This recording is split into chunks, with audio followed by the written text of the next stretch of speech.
Jubilee hills ఉప ఎన్నికల్లో భాగంగా ఈ రోజు జూబ్లీ హిల్స్ నియోజకవర్గ పరిధిలోని ఎర్రగడ్డ డివిజన్ శివాజీ నగర్ లో నిర్వహించిన ఎన్నికల ప్రచారంలో భాగంగా బీఆర్ఎస్ గెలిపే లక్ష్యంగా మాజీ market committee chairman Madasu Srinivas నేతృత్వంలో మెదక్ ఎమ్మెల్సీ యాదవరెడ్డి, గజ్వేల్ నియోజకవర్గ ఇన్ఛార్జ్ వంటేరు ప్రతాప్ రెడ్డిలతో కలిసి ఎన్నికల ప్రచారంలో బీఆర్ఎస్ ఎమ్మెల్యే అభ్యర్థి మాగంటి సునీత గోపీనాథ్ పాల్గొని ఇంటింటి ప్రచారం నిర్వహించారు. ఈ సందర్భంగా వారు మాట్లాడుతూ గోపన్న చేసిన సంక్షేమాన్ని మరవద్దని అన్నారు. జూబ్లీ హిల్స్ నియోజకవర్గంలో బీఆర్ఎస్ ను భారీ మెజారిటీతో గెలిపించాలన్నారు. జూబ్లీ హిల్స్ నియోజకవర్గ అభివృద్ధి చెందాలన్నా ప్రతి ఒక్క నిరుపేదతో పాటు అర్హులైన అందరికీ సంక్షేమ పథకాలు అందాలంటే బీఆర్ఎస్ పార్టీ అభ్యర్థి మాగంటి సునీత గోపీనాథ్ ని గెలిపించాలన్నారు.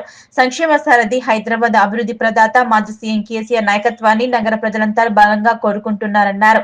ఇక్కడి ప్రజలు కేసీఆర్ పాలనను ఎప్పటికీ మర్చిపోలేకపోతున్నారని, ఎవరిని కదిలించినా కేసీఆర్ సంక్షేమాన్ని గుర్తు చేస్తూ ఆయన నాయకత్వమే శ్రీరామ రక్ష అని పేర్కొంటున్నారు.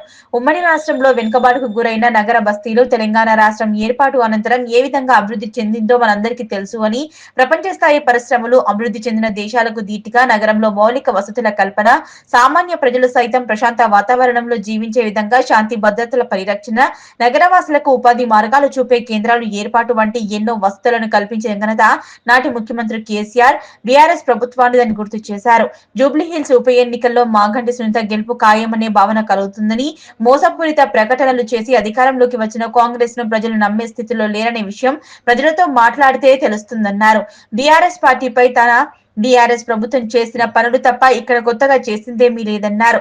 ఇక్కడ ఓటర్లు స్వచ్ఛందంగా తరలి వచ్చి తమ ఓటు హక్కును వినియోగించుకుని జూబ్లీ హిల్స్ ఉప ఎన్నికల్లో మాగంటి సునీత గెలుపు కోసం తమ వంతు కృషిగా చేయాలని అభివృద్ధి చేస్తున్నారని అభ్యర్థించారు. ఈ కార్యక్రమంలో నేతలు సప్పిడి శ్రీనివాస్, రమేష్ గౌడ్, భీమప్ప, సంతోష్, సత్య, అనిల్, నరేష్, చందు, దారాసింగ్, మల్లేష్, భరత్, బారాసింగ్, బస్తీవాసులు, నియోజకవర్గ స్థానిక పార్టీ నేతలు, కార్యకర్తలు, మహిళలు, యువకులు పాల్గొన్నారు.